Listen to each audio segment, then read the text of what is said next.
Did you know that coaching can transform lives not only for those who want to succeed, but also for those who are working to restore their lives after abuse and trauma? The statistics are staggering. According to the National Coalition Against Domestic Violence, 1 in 3 women and 1 in 4 men have experienced some form of physical violence by a partner.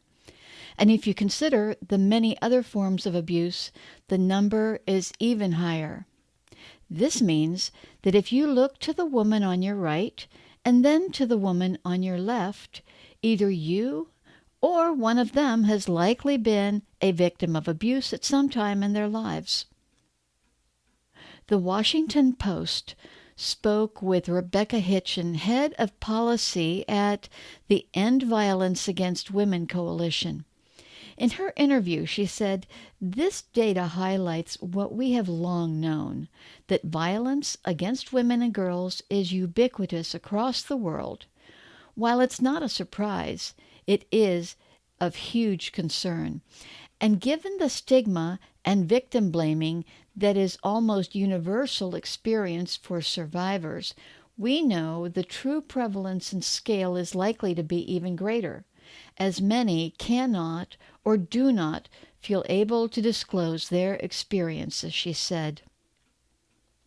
Being an abuse survivor myself, I've always had a heart to help victims exit abusive situations in a healthy way and help them overcome the mental challenges that so often keep them trapped.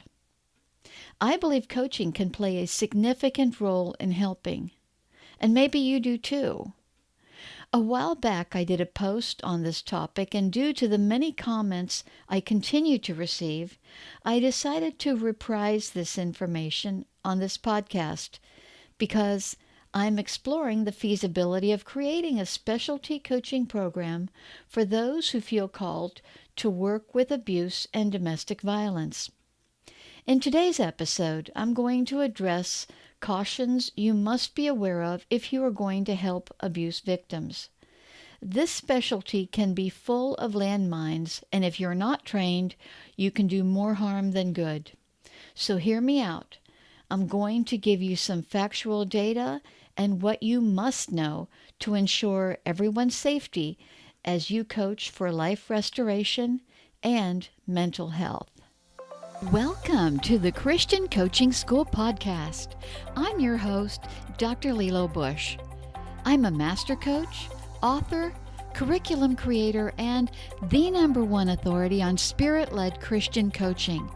I've trained tens of thousands worldwide since 2003.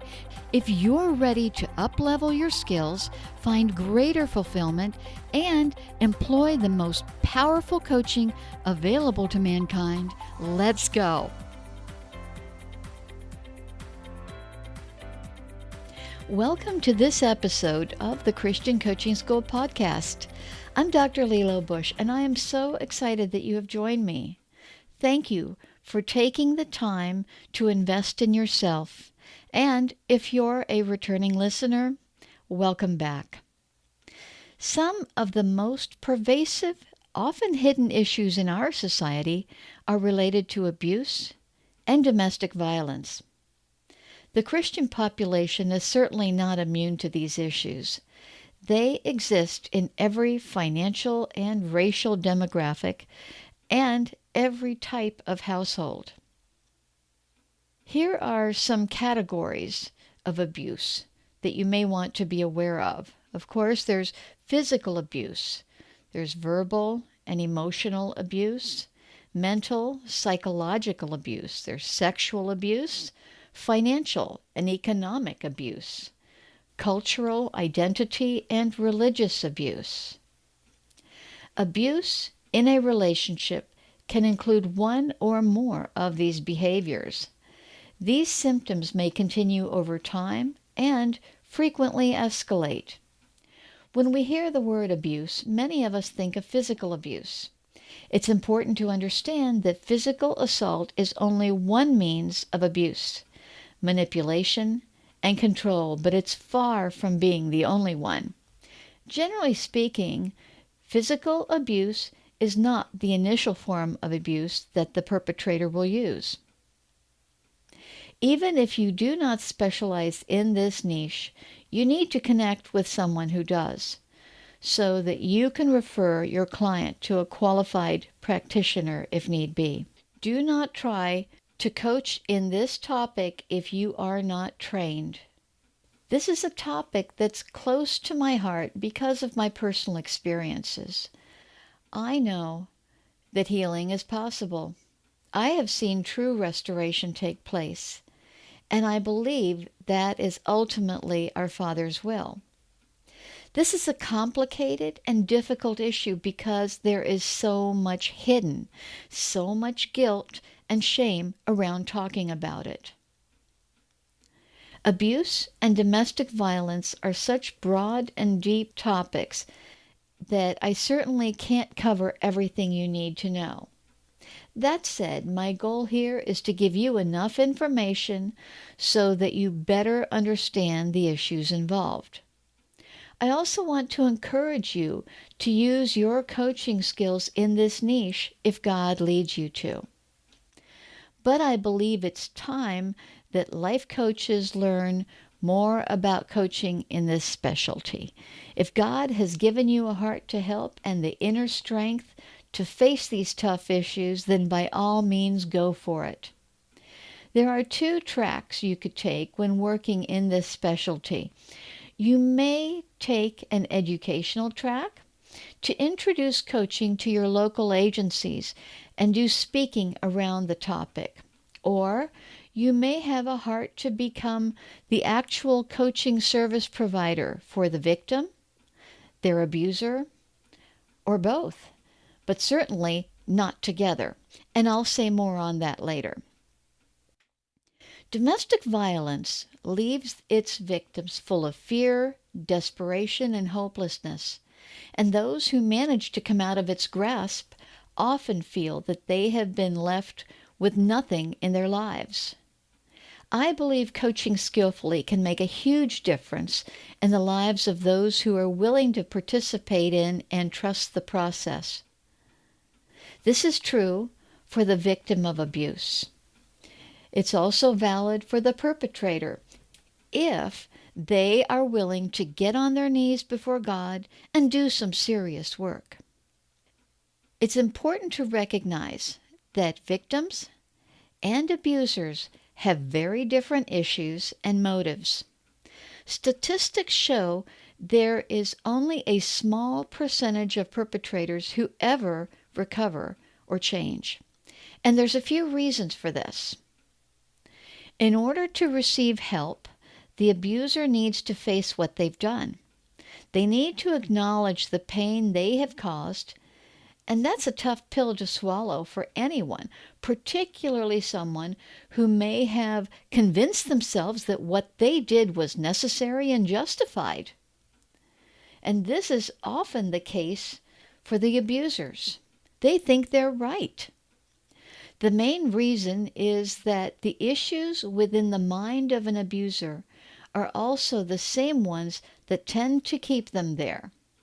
Abuse is about power and control. The abuser has convinced themselves that they are justified in their actions.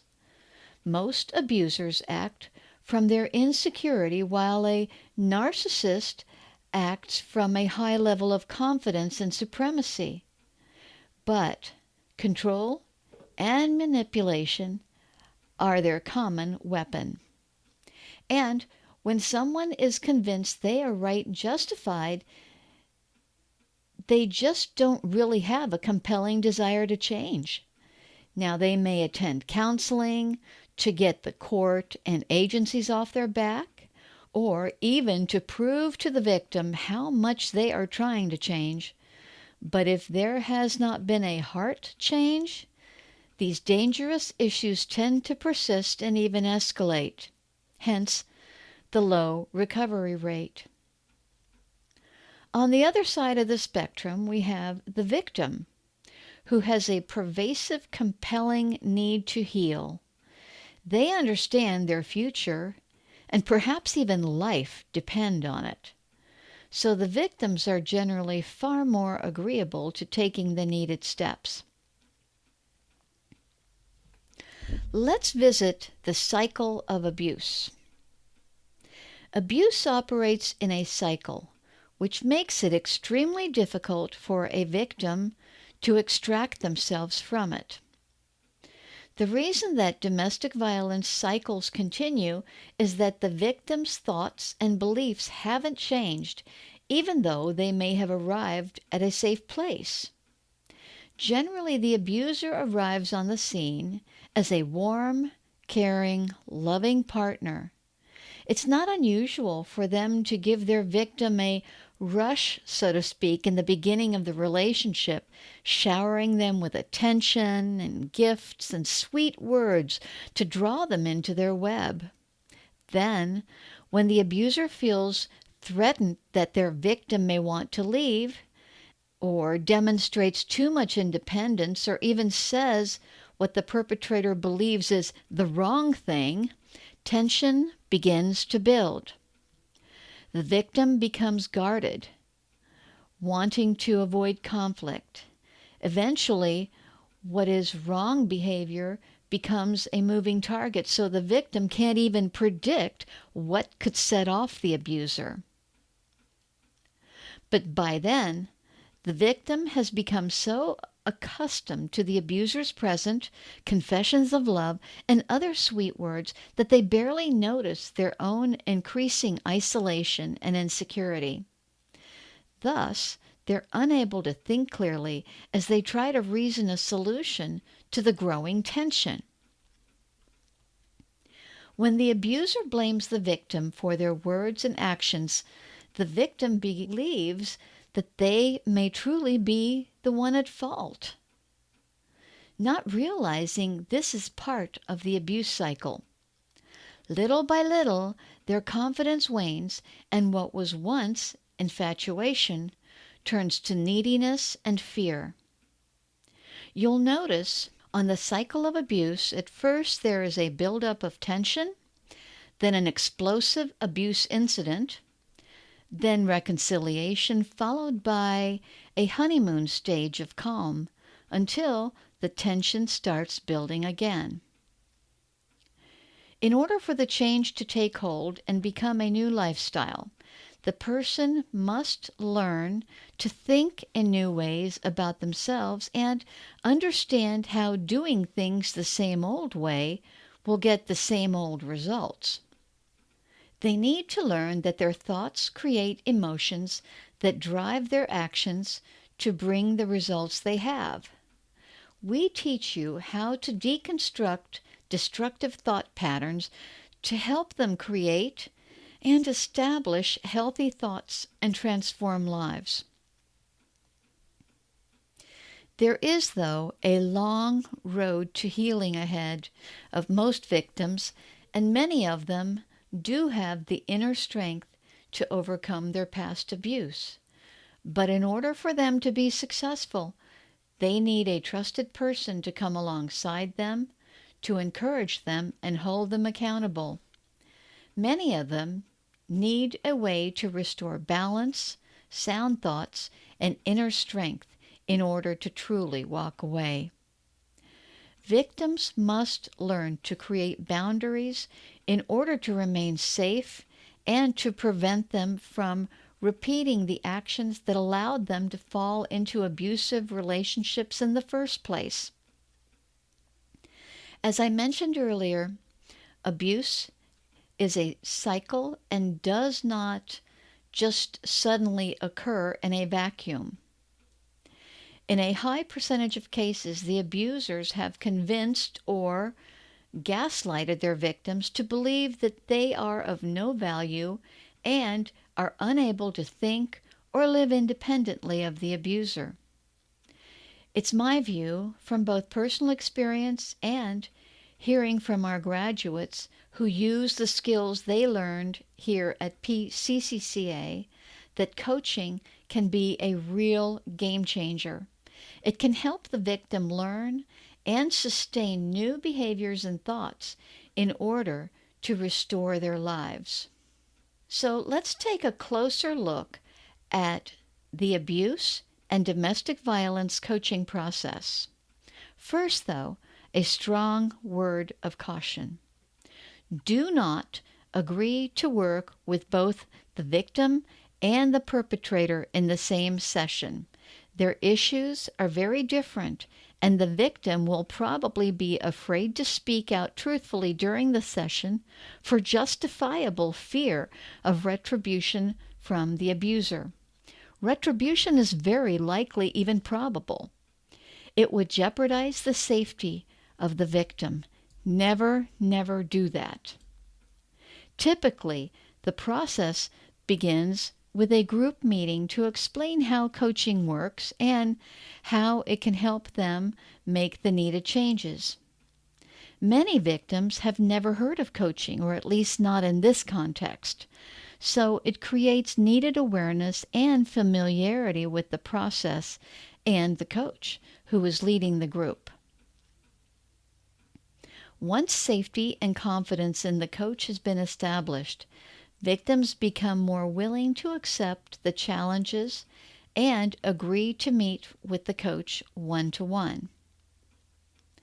With recent discoveries in neuroscience pertaining to how our brains work, how the thoughts are processed, and how emotions are created, coaches at PCCCA are far more equipped to help the victims identify their own thoughts, feelings, and resulting actions.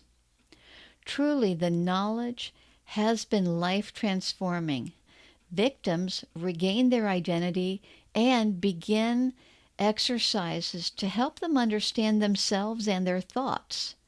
They begin to understand the consequences of their own fears and insecurities, and they start understanding and prioritizing their own needs and eventually setting goals to achieve them. This can be a long and drawn-out process to get to this place because the issues that they came from did not develop overnight, nor can they be resolved immediately.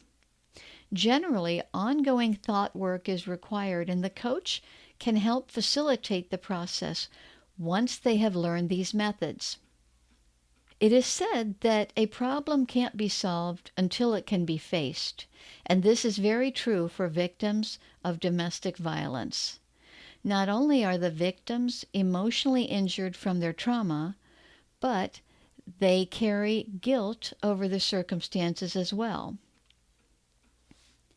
Again, it takes time and often requires taking baby steps so the victim doesn't become overwhelmed by the process or the reflection that it requires.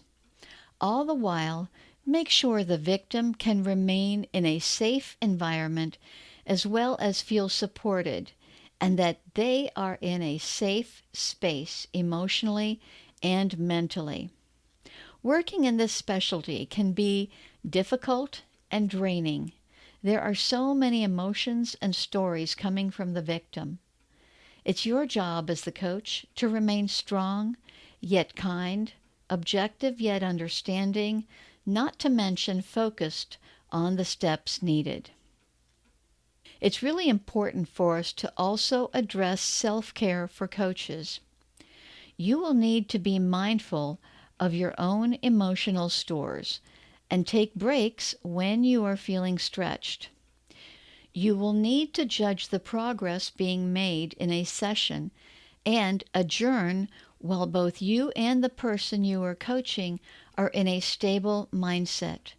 Always try to end sessions on a high note and stir hope within your client. Coaches need to learn how not to internalize what you are hearing in the sessions. You need to be able to remain objective.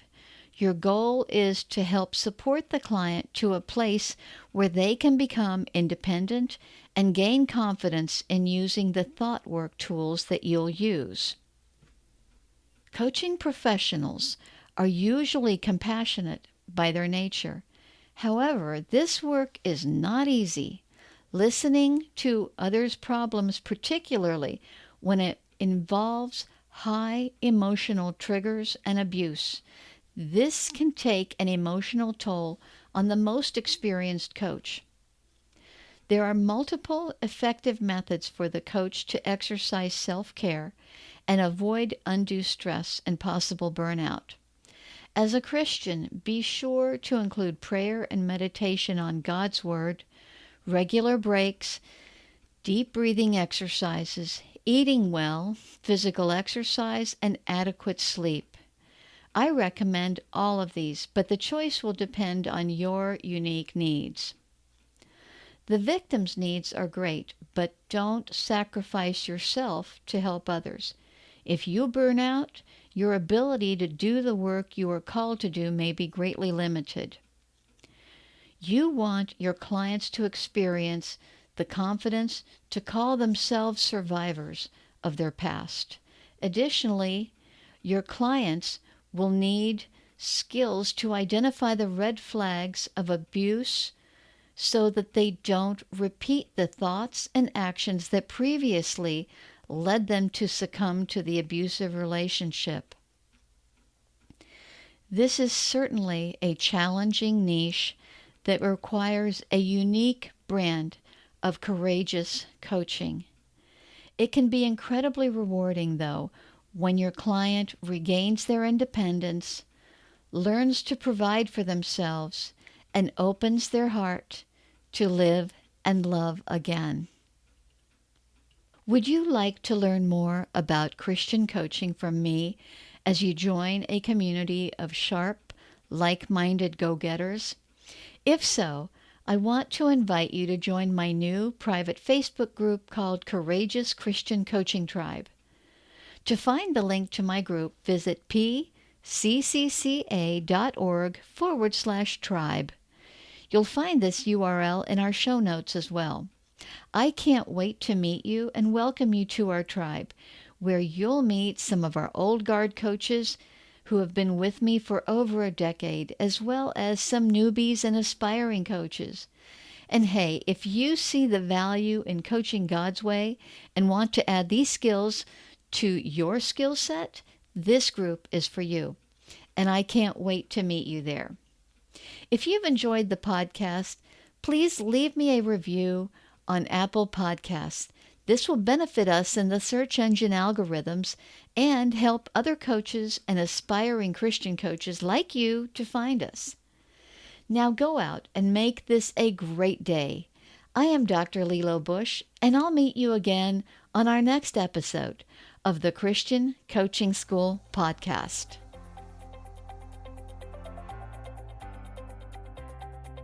If you've enjoyed this podcast, you've got to join me in my free introductory coaching masterclass.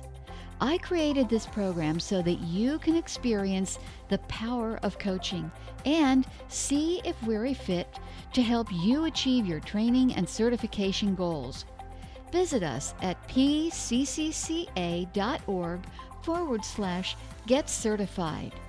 Be sure to download the worksheets after you sign in so that you don't miss a thing. Again, that's pccca.org/get-certified. See you there.